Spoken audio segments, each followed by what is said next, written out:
ভূতের গল্প বল। আরে মা শোন, একটা লম্বা চুলের হঠাৎ করে একটা গ্রামের মধ্যে আমি স্বপ্নে দেখছি আমি রয়েছি। স্বপ্ন তোর এটা? ইয়েস, আমি স্বপ্নে দেখছি রয়েছি। ওই গ্রামে কয়েকজন লোক আমার বলছে কি যে যে আজ এই গ্রামে বেশ ভূতের উৎপাত রয়েছে। আমি তখন আমি এসেছি নতুন, ওখানে হয়েছি বড় ভূতের উৎপাত। আমিও আগে তো মা আমাকে বলতো যে ভূত আসলে হয়, কিন্তু আমি বিশ্বাস করি না। ভূতের উৎপাত শুনে আমার একেবারে একটা আচমকা কি একটা লাভ ইয়ে, আমি বললাম ইয়ে কাকা কাকি আচ্ছা এখানে কিসের কি ভূত মানে কি?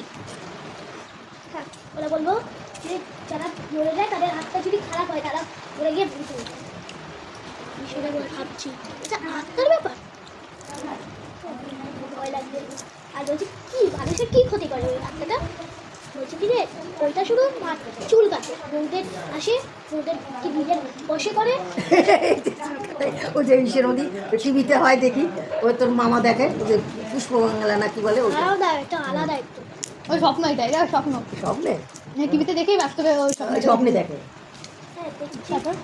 তারপর কুয়োর মধ্যে দিয়ে দেয়, গিয়ে যখন সকালবেলা হয় দেখে কি যারা যারা গেছিল তাদের বাড়িতেই তালা রয়েছে তাকে।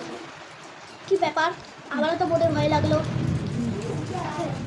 তারপর এটা এসে সাধু আমাকে দেখে বলছে তোর কিন্তু ক্ষতি হতে চলেছে, তুই তাড়াতাড়ি কোনো কিছু ঠাকুরের কিছু কর।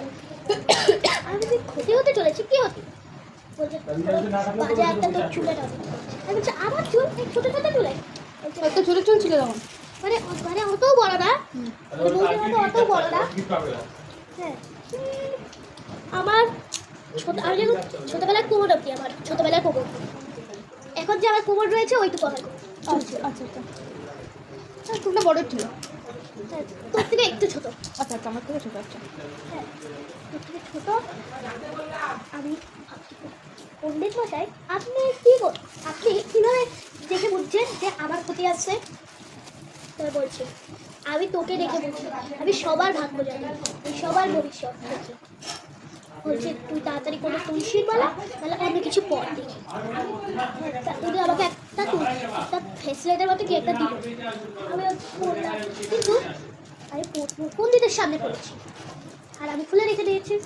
আর আমার মনে না কি একটা হলো, আমি রাত্রেবেলায় ওইটা পরে শুলাম। তারপরে হঠাৎ আমার দরজা থাকতে না বলছি কি ব্যাপার, আমি ভাবছি কি হয়েছে। আমি বললাম কে এসছে রে? থামলি তখন বলছে ক্যা হুয়া? ওটা গ্রামের